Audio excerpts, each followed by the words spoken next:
Got it. Welcome, everybody. Today's guest is a Bitcoin developer, educator, entrepreneur, podcaster, and author. His mission is to bring sound money to the world. He's a Bitcoin expert, knows the protocol, the technical details, the economics behind all of it, the industry, the community, plus he teaches classes. And more than anything, he's a devout Christian who focuses on explaining the immorality of the current monetary system and explains how Bitcoin fixes this. With all due said, Jimmy Song, I appreciate you coming on, man. Well, thanks for having me. It's a pleasure to be on your show. I appreciate it. So, just to give everybody a little background, I first met you at the launch of the Bitcoin and the American Dream book launch in DC. I thought it was a great book, but how was that experience? And how was it writing a book and getting to know like senators and things of that nature? Yeah, I did not expect to go down this route when I first started in Bitcoin. I could tell you that much. But sometimes you just sort of roll with it, and the road that your career kind of goes is not something that you could ever predict. I mean, I initially wanted to do something like this book after I had a call with Senator Cruz back in, I think it was somewhere around the summer of 2021, and it was in the midst of the pandemic, and they had just come out with some language in some bill or something that made essentially a lot of miners into brokers or something like that. And we were talking to Senator Cruz about it, and he's I'm from Texas, so he's my senator, and we were explaining how this is bad and something like that, and he struck me with a question that I couldn't answer, that I really felt like I should have been able to answer. And his question was, okay, yeah, that's good. Well, what do you want me to do? And it was just sort of like a very straightforward question, very practical question. And you could imagine like a lot of other people saying something like that. Okay, I see your points. I understand what you're saying. What do you want me to do? Right? And I didn't have a good answer. And it was from that I realized, like, okay, we're gonna need to answer that question for a lot of politicians going forward, because really, like, they're very practical people in many ways. It's okay, like, you want me, like, you have all these ideals on what Bitcoin is and everything else, but what do you want me to do about it? Like, how do you want me to help you? And that's where the idea for the book kind of started, was that conversation.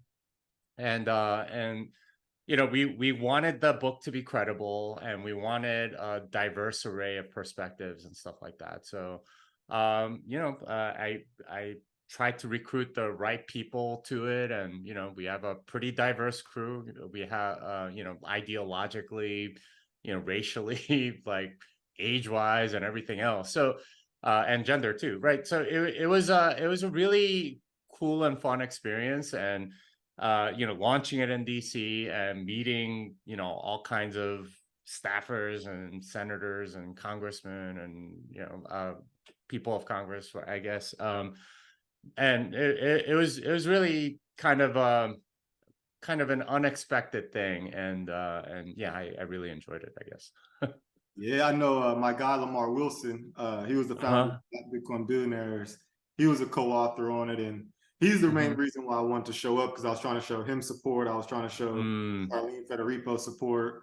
And so it was just great, like you said, the diversity amongst you. It was like, wow, this is what Bitcoin is really about. It's not centralized in the sense that only one group of people control the monetary system. This is everybody who participates, anybody who wants to have a node, anybody who wants to mine, they can be a part of the system. And with those contributions, it's the most equal system that I can see. And as a CPA who focuses on taxes, I see it every single day, where it's like somebody has this tax break, even though they make a bunch of money, they don't pay hardly anything into the system. And then this person over here has a regular 9 to 5, and they pay way more into the system than a wealthy person. And it's to me, it's not a just system. No, it's a fiat system, right? It's a system based on cronyism. It's a system based on sort of knowing the rules and getting by and stuff like that. We have this myth that that like rich people are getting taxed more and things like that, and that's just not true. They benefit from or at least the fiat rent-seeking class, they benefit significantly from newly printed money. And like the biggest tax of all is actually like inflation, and that's something that affects everybody regardless of whether or not you submit a 1040. In fact, you could be in Nigeria right now, and in a sense you're getting taxed by inflation because the purchasing power of any dollars that you hold are being taken away from you on a constant basis. It's and in that way, like fiat money is a really unjust system because it encourages this politics, right? The getting in good with the money printer and getting special favors and special dispensations of money so you can go like deliver votes or something like that. It becomes this very corrupt system, and I rail about a lot of it, but particularly politics in one of the chapters of the book. Yeah, so just to give people watching this little background, so what essentially Jimmy is saying is if you make $100,000, of course you pay your income taxes on it. However, if the government prints more money, you're not receiving more money. Their government's printing more money. That means the purchasing power of the money that you have goes down, meaning you can buy less. That's why back in the day, a loaf of bread was like 10 cents. Now that same loaf of bread is like $2 because they keep printing out money. So your purchasing power goes down. And if they print out money every single year above the amount of people that are born into this country, then they are essentially stealing every person in this country's wealth, or the people that are overseas, like you said in Nigeria, who hold on to US dollars, are essentially having their wealth stolen from them as well. So imagine paying taxes on what you do make and then secretly being stolen from. And that's why a lot of wealthy people get out of cash and they buy assets that bring them additional money. And then it becomes an addiction to continuously always wanting to do more and more and more, bring more and more money in, which essentially is to the love of money if you're rich. But if you're poor, because you're always on this hamster wheel, then essentially you are loving money more than life because you're spending your whole life trying to make money and you can't serve God and mammon at the same time. So. Yeah, well, I more than that, there's this like I think you're alluding to that. Rich people and poor people have something in common. They're both in a lot of debt. And that's because the entire system is built on that. So if you are a rich person, having a cash position is really dumb, right? Like you're going to be losing way too much money. So what they do is they buy stuff. They buy lots of stuff. They buy assets. They buy equities, and oftentimes they don't pay for all of it, right? They leverage it. They get loans against the money that they do have, and they leverage it. So like at a very practical level, most people do that with their mortgages. You put 20% down and you buy something 5 times the amount that you put down. You're really getting 5x leverage. But richer people, they do that on everything, right? Like they get like Mark Zuckerberg, I guarantee you, pays like a very, very low interest rate on his mortgage, and he probably didn't need to pay cash, but I could have paid cash, but he probably didn't because he gets enormous leverage on debt and through debt, and that's how rich people roll. Is they're able to accumulate way more than even the cash that they have because they have leverage. They have this ability to do that. Now, on the other end of the scale, poor people get into a lot of debt because they can't afford anything anymore, right? And they bring And because of consumer credit, you have this ability to bring consumption forward. And so you don't save as a result of that. It ends up being, okay, well, I kind of need to eat this week, so I am going to take out I'm going to use debt to eat. And then you get on this perpetual vicious cycle of having to pay off debt for consumption from a previous time. And I mean, this gets to become worse and worse the more debt or the higher the interest rate you end up getting. So everybody is affected, and it's all fiat money. It's all a result of the monetary system that we're under. Yeah, I definitely can agree. The wealthy people, it's like an arbitrage of interest rates, right? Where if you can get an interest rate that's like 1 or 2% pay, but you can receive 4 or 5% interest rate on what you have, you're always going to come out higher. And then the goal is always, of course, to have interest rates that are higher than inflation, so that you're never losing wealth. Whereas when you're at the lower end of the spectrum, you might be paying 20-30% interest on credit cards or payday loans, something payday like loans, predatory. And then if you try to get a loan, or they probably will deny you from getting any other type of loan. And then when you pay interest, it's typically higher. So it's like the arbitrage that the wealthy have. It's that separation of why the wealthier get wealthier and the poor get poorer. But with Bitcoin, the way the tokenomics work, there's only 21 million to ever be created. So instead of it being a deflationary system, over time, it's going to be a deflationary. Like the value will go up as time goes on. So, think about that loaf of bread back in the day, it was 10 cents, now it's over $2. Well, in terms of Satoshis, back in the day, it was what? Two pizzas were like, what was it? 10,000. 10,000 Bitcoins. And now we look at that now and we're like, that's absolutely absurd to pay 10,000 Bitcoins for 2 pizzas. But back then, it was absurd in the opposite direction. Like, well, it's just this is worth nothing. Yeah. Yeah. And that's the thing is over time, technology is naturally deflationary. My friend Jeff Booth talks about it in his book, The Price of Tomorrow. It's, technology tends to make things cost less. That's the process of deflation. But instead, we've been given this boogeyman about monetary deflation, which is another phenomenon altogether, where money contracts, right? Because all money is debt. So when debts get paid off, money supply contracts. And that's actually kind of what's happening right now because of the high interest rate environment of the Fed. You have much less money printing, and a lot of loans are coming due, so you get contraction of the money supply.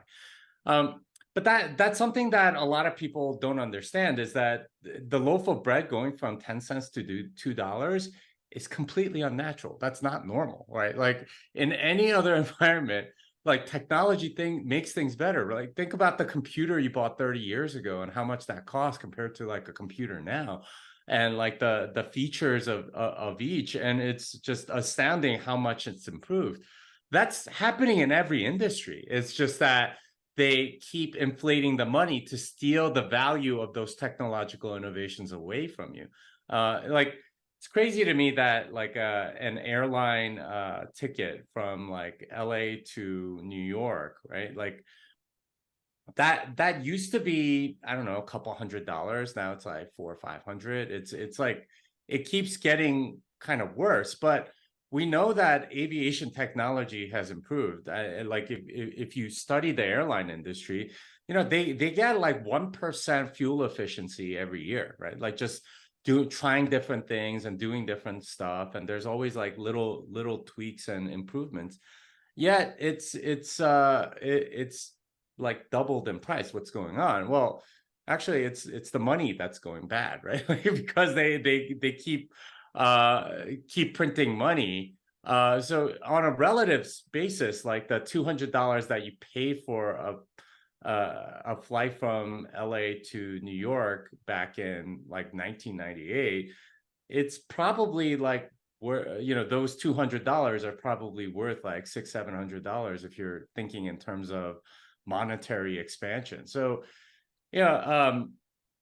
all of that value is being stolen away from the dollar holders, and it's a sad commentary on how used to it we've gotten, that we kind of expect inflation on a year-to-year basis. Yeah. So, okay. So when you say Bitcoin fixes this, right? And thank God for Bitcoin. Because I know a lot of people, when they hear thank God for Bitcoin, they will look at that as blasphemy in some type of way, where it's like, what do you mean thank God for money? You can't love money and God.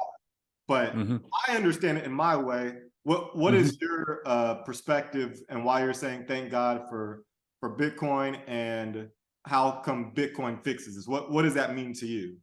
Yeah. So the thing to recognize about Bitcoin isn't necessarily Bitcoin. It's just that we are swimming in like fiat water, right? Like that we do not understand the depths of which we are influenced by the current monetary system. And really, when we're saying something like Bitcoin fixes this, it's really, okay, all of these bad incentives of fiat go away under sound money, right?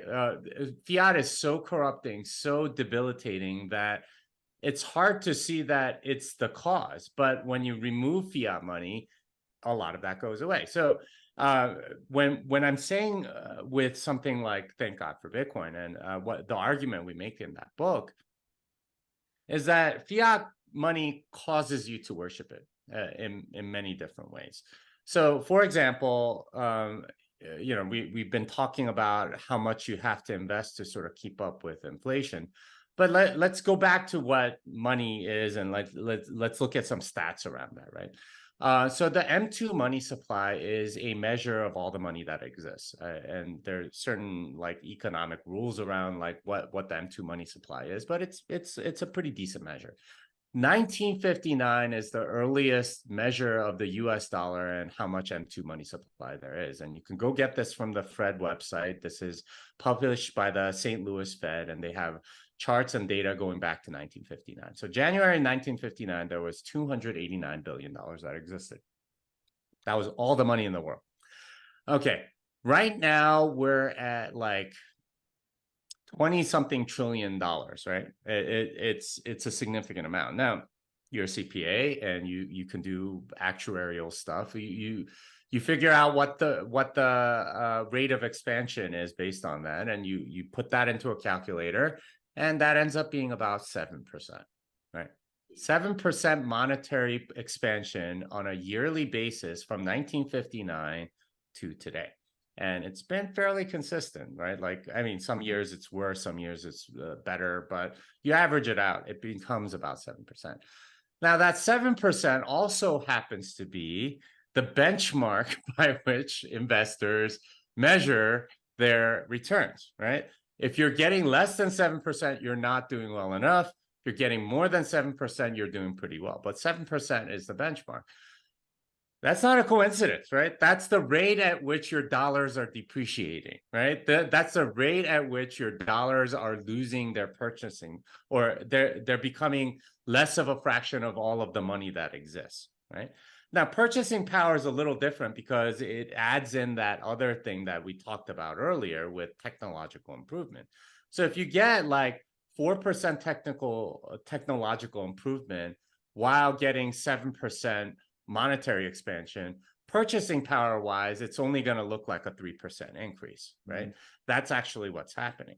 But 7% is what's been happening with the money over something like the last, let's see, that's like 70 years, something like that. It's a lot of time. And all of that time, it's been expanding at that rate.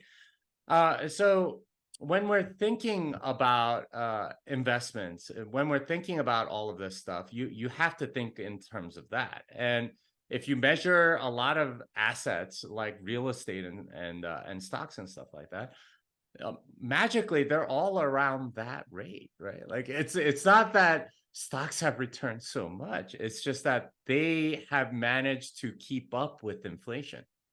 which is kind of crazy. Like most people don't know this. It's so all of your time goes towards that stuff, right? Like trying to keep up. And, it's not easy to go invest in real estate. It's not easy to go invest in stock and stuff like that. So when you have money, you're forced to sort of like keep up with it by spending all this time and money on, or time and effort on keeping your money, right? And investing in all that stuff. And if you know any rich people, and I'm sure you do since you're a CPA, like this is what rich people think about all day, right? Is, okay, how do I keep my money? What do I do with my money so that I don't lose it and stuff like that? Yeah. That is being forced to worship money. Right? You are serving money. You are literally making sure that you don't lose money. And if you have a lot of debt, then you are literally servicing debt, right? Like you are trying to make sure that the debt doesn't get uncontrollable.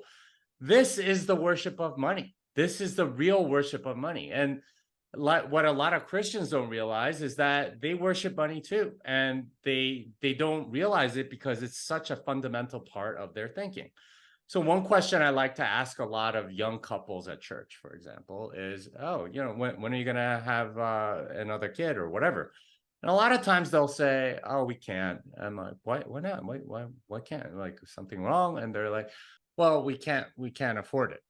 So what are you actually telling me then? That if you had enough money, that the money would take care of the kid?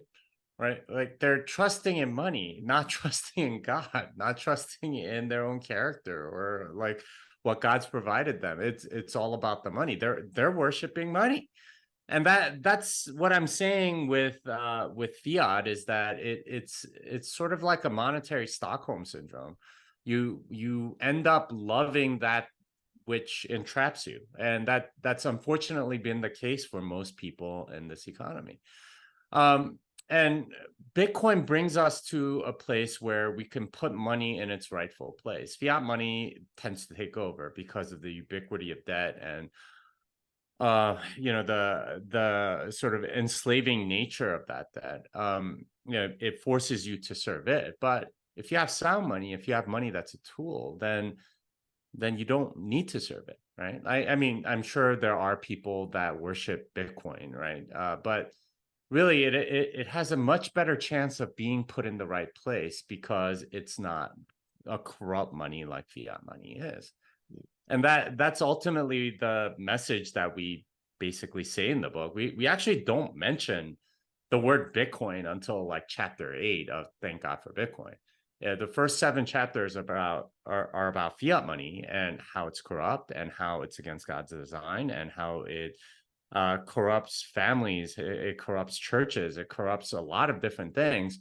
And once we come to that understanding, then we present the solution. Here is Bitcoin, here's what it is, and here's how it changes the incentives on a lot of this stuff and how we can get back more to worshiping God instead of worshiping mammon.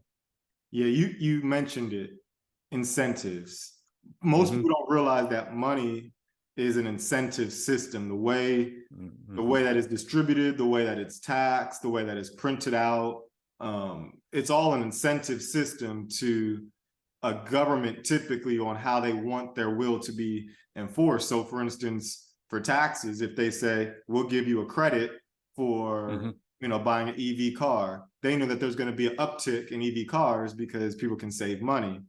If they want people to open up businesses, they're going to say, hey, we're going to give additional deductions. If they want you to spend money and keep the economy up, they're going to print a whole bunch of money like they did during COVID. So money is really just an incentive system. And then it becomes, okay, well, what's the incentive system? Like what are you being incentivized to do in the current system that you're participating in?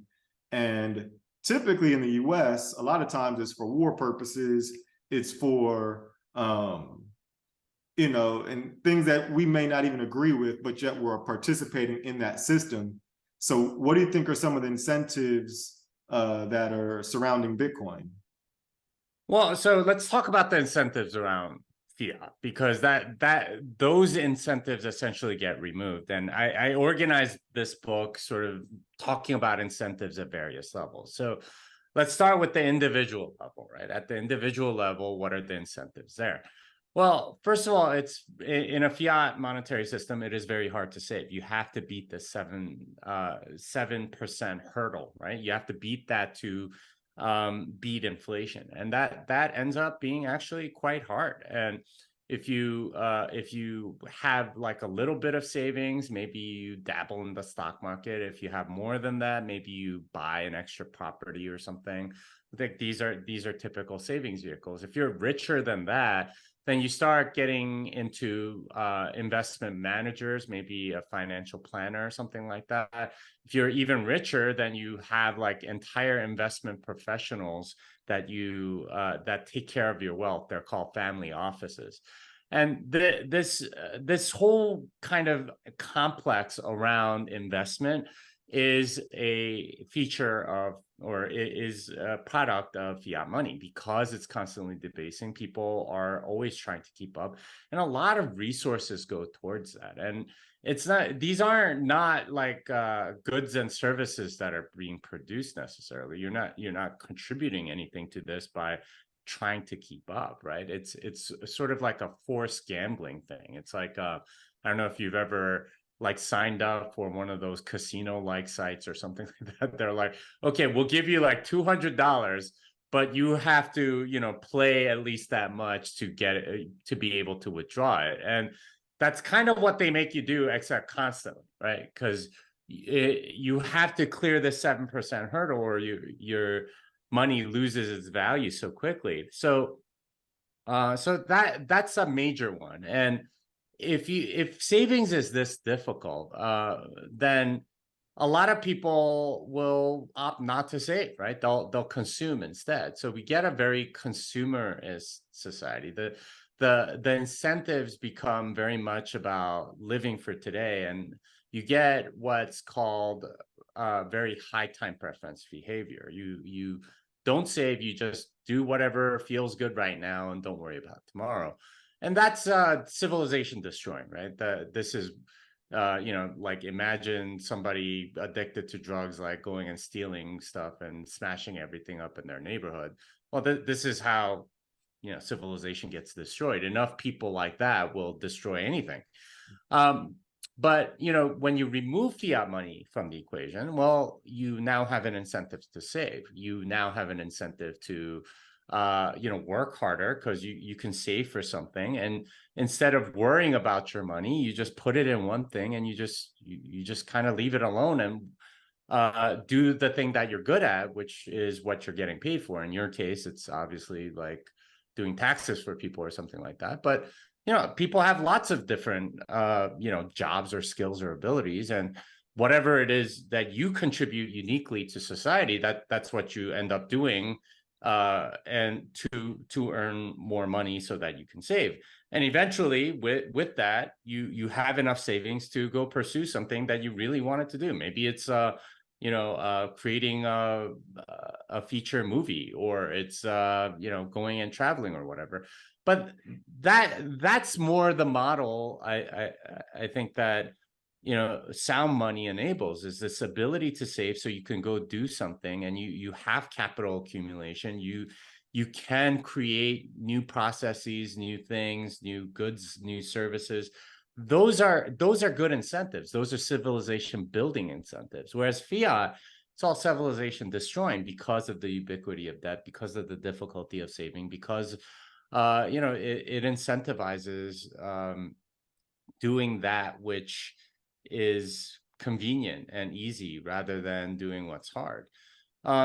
So that's at the individual level. At like a higher level, at the corporate level, and you know, I say corporate in like sort of the ancient term, like we used to be, you know, in communities, right? We used to be like sort of like one body, right? That's what corporate means. But now you know, it basically means corporations, companies. We're not organized into tribes and families anymore. We're more or less organized by the place where we work, the company that we work for. That's like the primary identity that most people have is, you know, first question you ask is, so what do you do for work, right? Like it's, yeah, I am this, I am that.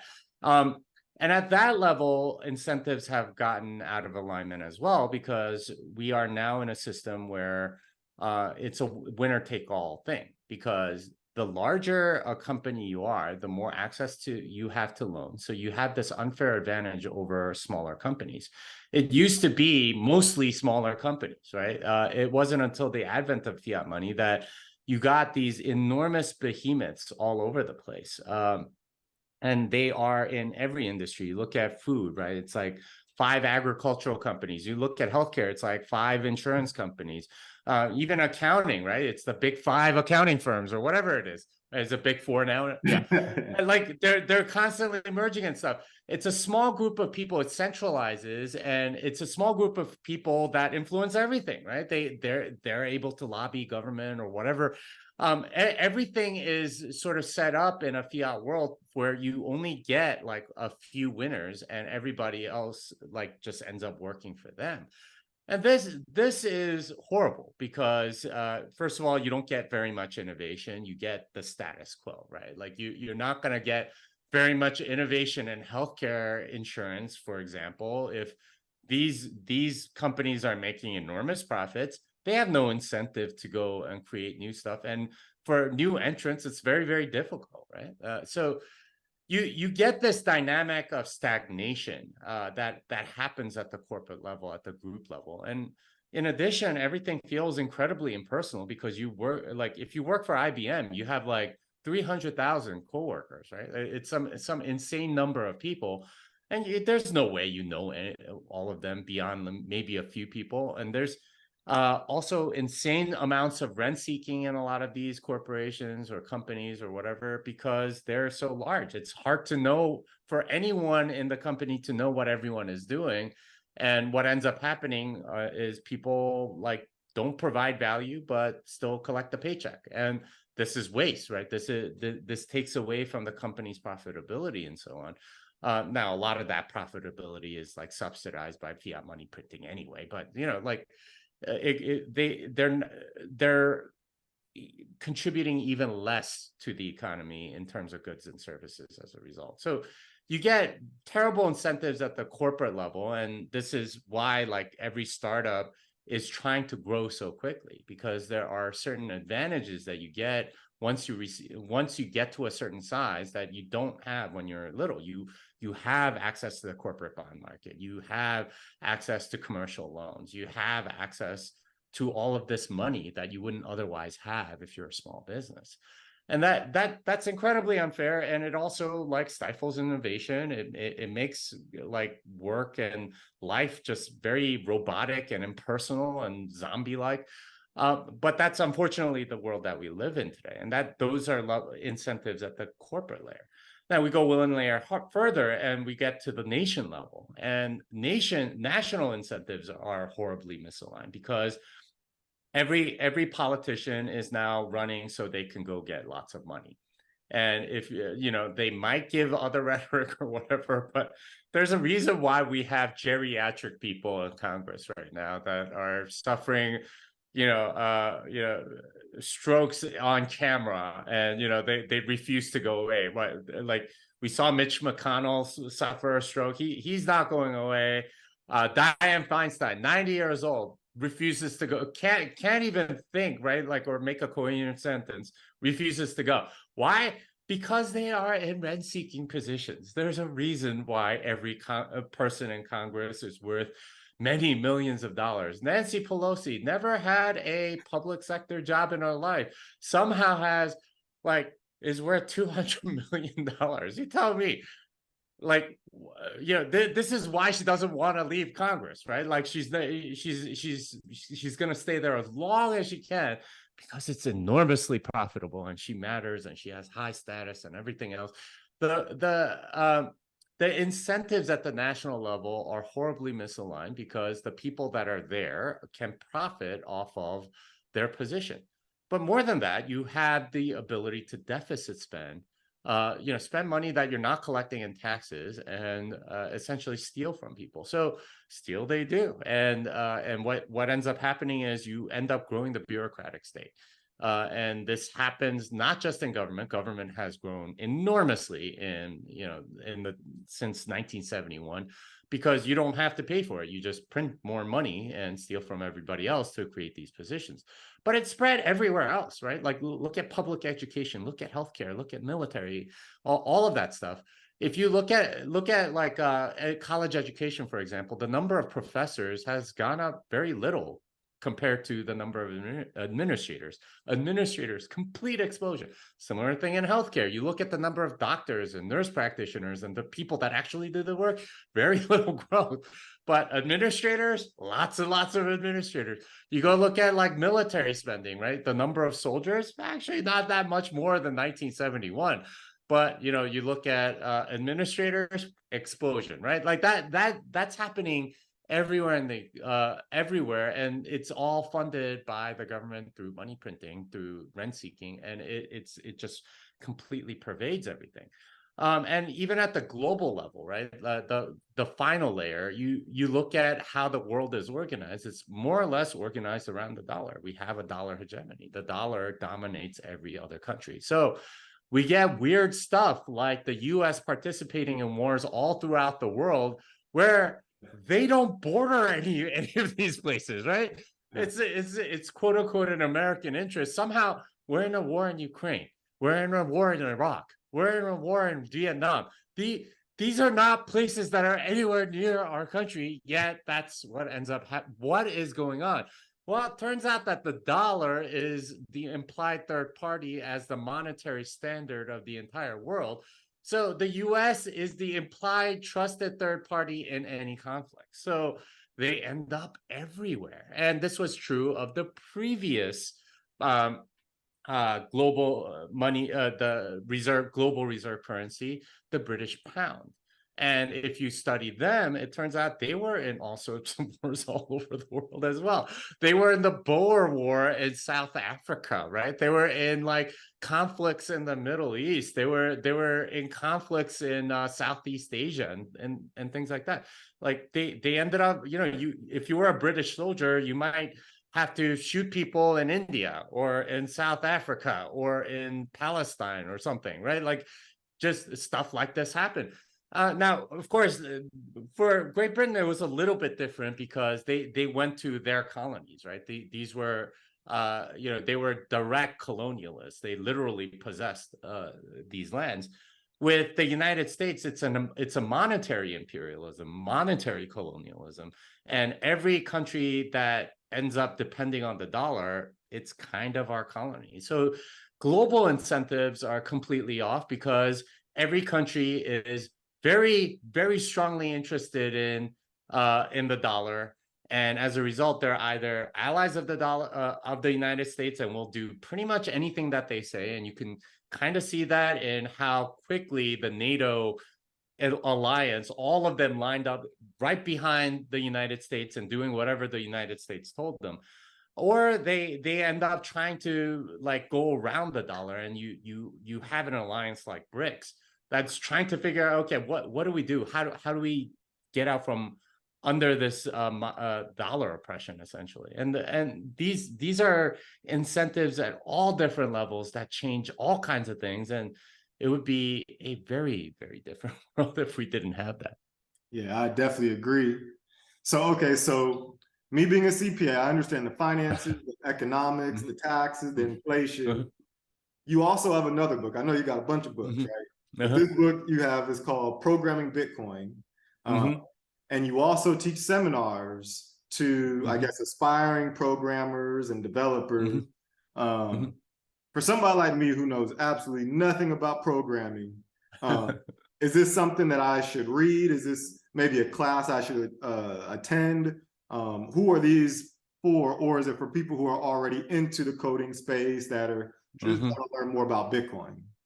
Yeah, good question. I originally meant it as something for programmers, right? The frustration I was having for that book was 2013. I started doing coding on Bitcoin and Bitcoin stuff, and I remember looking for resources to figure out, hey, how do I do this? How do I do that?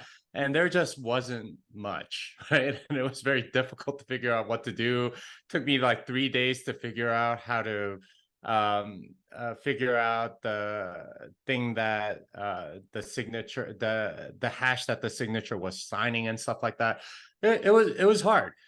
So that was on one end. As a developer, I didn't see a good resource to really learn a lot of this stuff. And on the other end was when I was trying to hire people, right? Find people to join like Bitcoin companies and stuff. And it turns out most people do not know this stuff. So I saw the need on both ends that for developers they needed better resources, and for employers they need they need they need better developers. So I came up with this whole seminar to teach developers how to code Bitcoin, and it was meant for people that were already sort of in industry, but didn't necessarily know that much about Bitcoin. Now it turned out that I got all sorts of people that I didn't expect, and this is something that you get as an entrepreneur, is that you have no idea who the market is until you put your stuff out there, right? And then at that point you find out, okay, I'm like, I'd see somebody that's like 75 in my class, is like, what are you doing here? Like, what are you getting out of this, that you're willing to pay me so much money to take this class? It's like, I'm in a fund, and I wanted to be able to evaluate my investments better. I'm like, oh, okay. There was actually a CPA that ended up taking my class, one of my early classes. I was like, okay, why are you taking this class? Well, I'm a CPA, and I need to be able to give good tax advice, and I need to understand how multi-sig works to know, certain aspects of that stuff. And he was particularly interested in the coin forks that were happening at that time. He's like, well, what do you do with Bitcoin Cash, right? Like, how do you treat that as a tax thing? Because is that a capital gain, or like it was an airdrop? So like, how do you even figure out the basis? And yeah. Yeah. He and I ended up he ended up publishing like this article for CPAs on like how to handle that situation, because it's not at all obvious, right? Like, and it's like, okay, what do you do with that? And he wanted to take my class to figure out, okay, what is this whole thing? So those are just two examples, but I've had I had a 14-year-old girl take my class, right? I did not expect her to be 14. I put out a scholarship for women, and she ended up winning it. I had no idea she was 14. Okay, yeah, come take the class. So it's hard to tell who'll show up, but it is meant for developers. But if you have any sort of like coding aptitude, right? So that CPA, I guess, coded back when he was in college, but he was an older gentleman, so it had been like 30 years since he coded, but he was like, you know what, I could figure this out, and took the class, understood it, published the paper on how to treat Bitcoin as a CPA, right? Like that's how it ended up. But I think there is something to get out of it if you really want to learn it at like sort of a bare metal level. The first two chapters are math, right? Like, it's here's something that you probably don't know because they never taught you in school, unless you happen to take college level algebra or something, which most people don't take. But this is finite fields, and let's talk about what these are and how they're relevant to computers, and why we use it. And then let's talk about elliptic curves, because that's how we get this magical thing called cryptography. And I explain everything, and that's what the book does, that's what the seminar is. And it's been very good for me, because it's made me a lot of money, but it's also been good for, I think, the ecosystem, because it's created more developers, and it's helped a lot of people get into this space. Yeah, I understand where the CPA is coming from, because when I first started getting into crypto, I myself was like, man, I need to learn how to code and develop, so I understand what this is, like an airdrop or a fork, especially a fork. That's something that's not taught in CPA world because I mean, it's brand new, right? Because yeah, which one's the original? How do yeah, you determine like, and like how do you like, and if you sold the 4 coin, like what's the what's the cost basis, basis? and Yeah, like how do you like these are not easy questions because the laws were written without any of this stuff in mind. So correct. yeah. Crypto is not built for taxes. It's not built for any of the current system. But if you don't pay your taxes on it, Yeah. Uncle Sam is definitely looking and lurking and paying attention to all these exchanges, asking you questions. I know there was proposed regulations that just came out, not official, but they were basically saying that exchanges will basically have to be taxed and act like brokers in the sense that they're going to have to send out 1099 DAs for digital assets to all the investors and to the IRS. And once again, I'm looking at this and I'm like, well, in order for an exchange to do that, the exchange would have to ask your social security number, your name, your address. Yeah. And if it's DeFi, then it's even harder. And then it's like, well, then they're going to ask you, are you sending your money to a cold wallet? Are you spending it? Is it a gift? And it's like, if you send it to if you say send it to your cold wallet, then at that point, they know what your cold wallet is, and then they can track all the transactions you have with your cold wallet. So then you have to have like mixer wallet, like not a mixer, but like multiple wallets for your cold wallet. And it's just like, man, it starts to get really crazy because most crypto is created to be pseudonymous, and Bitcoin itself is like the definition of pseudonymous, where every single transaction is traced on the blockchain. It's public information. But if you can't identify who the wallet belongs to, then, that's the privacy in it. But if you have to declare that, then it's worse privacy than currently. So, man. Yeah, I mean, this whole like deputizing of companies is like totally a Fiat phenomenon, because when you have big, 4 or 5 firms that you can pressure, because you can regulate them out of existence whenever you want as a government, but so they are very incentivized to go comply with whatever requests you might have. So they've done this with banks, where banks are completely like deputized, and they report all kinds of transactions that you do, and if it's over a certain amount, they have to report it to the government and so on. It looks like they're going in that direction with large exchanges too. It's okay, now you're going to have to do that. And the thing about something like DeFi, which is really scary, is that what's going to end up happening is they're just going to say, centralized player, you need to add this to your protocol, and if you don't, then we're going to come arrest you, right? Like they're kind of doing that with like the Tornado Cash people and stuff. So this is why Bitcoin, not altcoins, right? Because altcoins have that centralized entity, somebody that could change the contract, that has a backdoor, or can change the rules later on, and so on. And this is the pressure that those are going to face that Bitcoin doesn't. Yeah. So, okay. So as we're wrapping this up, if we're talking to Christians, what's one thing that you would say to them to really get them to say, okay, this is something that we should pay attention to? Because one of my personal life missions is I look at like Revelations, and it talks about how we're all going to be having to have the mark of the beast in order to do certain types of transactions, whether it's on your hand, whether, or whatever it is, it's some type of mark.